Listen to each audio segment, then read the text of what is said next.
The information and opinions expressed in this podcast do not necessarily reflect those of ASRM and its affiliates. These podcasts are provided as a source of general information and are not a substitute for consultation with a physician.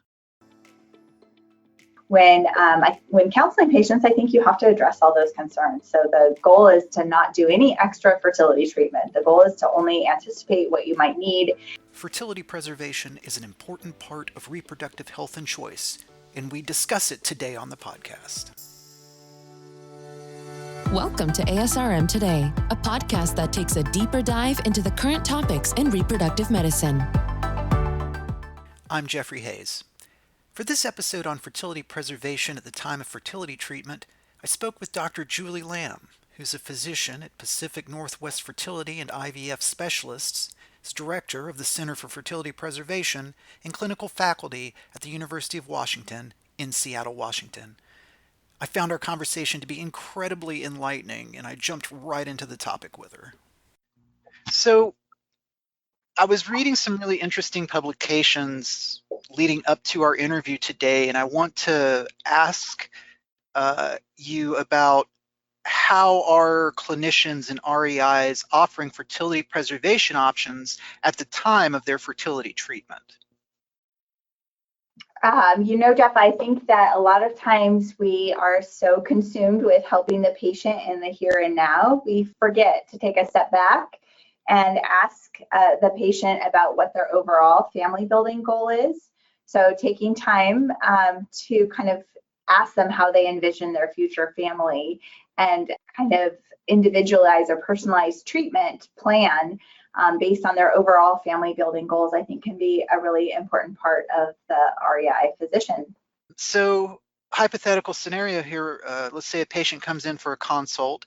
Is there a criteria or screening method that you would use or recommend counseling to preserve and plan ahead? I think that it's just an individual conversation with each individual patient, and there's so many things that weigh into that decision for a patient. So I start by just asking them what their family building goal is. And initially, I think patients, especially when they've been trying to get pregnant for a while before they've seen me, they're like, well, at this point, I just want one.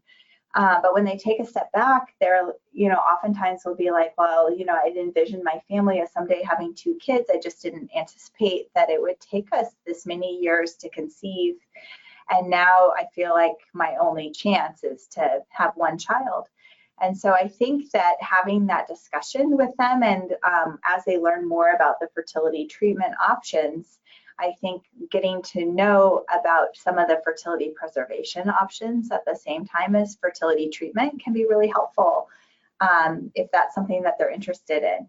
Sometimes it's just like we want one and we want to just move toward that goal, and that's great. And other times, the goal is more than one, but that's outside of the scope of what they can focus on right now. But other times, especially when it's not a financial burden, the fertility treatment, so somebody who has coverage, it's a little bit easier to say, okay, well, my goal is 2 and I'm 39 and I've already been trying for 2 years, and I realize that when I'm 41 and when I want a second child someday, it doesn't necessarily get easier. And I think those are the patients that we at least need to offer them the option, and so that they can understand that we do freeze embryos, and if they're making embryos for a first baby, they might want to make sure that they have enough to save for a second baby, because as you know, it just doesn't get more efficient or easier with advancing maternal age. So certainly that's not for everyone. Certainly sometimes it's cost prohibitive, or the time that it takes is they find that prohibitive, or you just don't know how your goals will change as you start IVF. If it's not a very efficient process for you, then you might want to move on sooner. But I think that at least offering that to patients and having that be part of the initial discussion is totally legitimate and helpful in family building and family planning and making decisions about reproductive choice, essentially. On the other side of the spectrum, you think of reproductive choice being birth control and termination and options, but I think that as we talk about fertility preservation, it's reproductive choice. And if they want to plan their future families, then we should offer to help them do that. Family planning, family counseling, reproductive choices. it just sounds like the role of a clinician needs to be so multifaceted. How would you describe the role of a clinician then in the counseling process?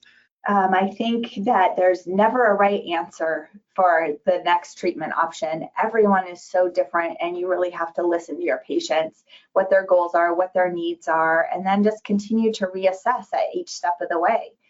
A patient might find that the IVF process is really uncomfortable for her, and she, didn't feel as good as she was hoping to, and then that might shift where their goals are. Or I've had patients that got a new job, and then all of a sudden fertility treatment was covered by insurance, and that helped them make some fertility preservation efforts in addition to the treatment plan. And so everyone's a little bit different, and I think just listening to your patients, as we all do, and realizing that IVF isn't for everyone, and there's some also easier ways to build your family. And sometimes a patient sees me for fertility treatment, and they decide they also want to go through a fertility preservation cycle, and we'll freeze some eggs or embryos, and then they'll go back to those simpler methods, hoping that maybe the IUI or the intrauterine insemination would help for their first child, and then they would have something saved for a second when they continue to age. So there's a lot of different ways for patients to move forward, and making sure that you listen to them and readdress their goals and concerns at each step of the way is certainly how we do it as clinicians. So overall, clinicians have a choice about the number of patients that they can counsel, and they don't necessarily have to counsel, everybody. What are some of the ethical concerns then that come up, just from your perspective, based on how you handle, your process to being selective about counseling patients? Right. I think that you always want to talk to patients that are considering fertility preservation, that the biggest concern is that there's a chance that they won't need these extra fertility preservation cycles. So a patient might have no trouble conceiving a second child on their own. And so the younger the patient is when they're starting this, the higher chance they have of conceiving naturally a subsequent pregnancy. So when counseling patients, I think you have to address all those concerns. So the goal is to not do any extra fertility treatment. The goal is to only anticipate what you might need, and there's no crystal ball. So taking a step back and just making sure that no one feels like they only have one choice, or that this is the only way that they can build their family. I never tell somebody that this is what they should do. It's always a reproductive choice, and it depends on a lot of things. It depends on the timing and the insurance, and how they feel during the process, and what their family building goals are, and how long they've been trying, and other medical indications for fertility treatment. So there's a lot of things that weigh into that decision, and just realizing that it's the patient's decision to make, and we're just there to give them all the information and to provide success rates and help them understand how fertility is impacted by whatever other confounding medical conditions they have, and how it's impacted with age, I think is our job. Like, I want to be the information that they need to make the decision that's right for them. How long on average does counseling take with a patient? I know, again, we're talking about that there are sometimes many different factors, but I'm just curious. That's very different too. I start with an hour with each new patient, and we kind of talk about, a lot of that time is about their history, and then we move on to things like fertility treatment options and what their family building goals are. And every patient's different. Some people are ready to move forward, and we just do another 30 minutes prior to their IVF cycle or prior to next steps. And other patients want to talk about it for 2 years, at several different appointments over time. So everyone's different in what their needs are and where they need to be, and in their understanding. We use, a very informed, robust video consenting process. And I always tell patients, just learning more about the process will give you kind of a gut feeling about what you're comfortable with, and you never have to feel like you have to make a decision. Our conversations are just more about learning more about your options so you can make the right choice for you and your family. As I was getting ready for our interview today, and again, I was going over some interesting publications and articles recently, one thing that keeps coming up is this importance of embryo banking. So I want to take this opportunity today to ask you then, how do your patients react when you counsel them on the importance of embryo banking for family building? Yes, so I think traditionally when someone hears the word fertility preservation, they think of younger women undergoing fertility preservation and saving eggs. But I think that one of the most important groups to make sure that we're talking about fertility preservation options are the patients that are sitting in front of us every day seeking fertility treatment, because those patients have a higher chance of needing to use it in the future. I think that when they're already planning to make embryos with their partner or with donor sperm, when they're trying to conceive, it gives you more information to save embryos. So if it's another conversation with the patient. If the patient has an ethical dilemma with having extra embryos, then we save some as eggs. And if they already have a partner and they're planning on building their family and they want 2 kids, then we save anything extra as embryos. So it's also a very personalized choice. But I think that offering that to those patient populations is an important part of the fertility preservation consult in addition to the fertility treatment. As we're sitting here, we're discussing these details on the importance of fertility preservation for family planning. I want to go back for a moment more to the focus on patient education and awareness in counseling. Physical, emotional, financial, cultural factors from the patient's perspectives. You were describing earlier about the need to be as thorough as possible in educating patients on fertility treatment options, how there's always multiple options and never just really one option. Are there questions specifically that patients should be asking or maybe should be aware of when meeting with their REIs in this planning process, in this counseling process? That's a good question. Like, what are the questions they should be asking? Is that the question, Jeff? Yes. Yeah, I think the more you know about your own fertility, the more empowered you are to make decisions. So I think that in one generation, we went from having kids in our 20s to having kids in our late 30s and 40s. So a lot of my patients are at the end of that fertility window already when I'm meeting them. And those might be the patients that have a higher chance of needing help to build their family. So I think the first step is just educating yourself as a patient about how fertility changes with age. I even see physician patients that don't understand why they're having difficulty conceiving in their 40s. It's not something we talk about in medical school very often, or that we talk about in society. It's, such a private topic that all of a sudden, you feel healthy, you look young, and it just doesn't equal good fertility. Like, none of us feel like we're in our 40s, like it should change anything, especially when we're eating right and exercising. And so really understanding that isn't how fertility works, and that it's biologically an inefficient process, and that IVF doesn't really overcome age. So a lot of that initial conversation is just education. And I think all women should have access to that type of education. Certainly, we don't want to ever have a fear-based approach to fertility preservation.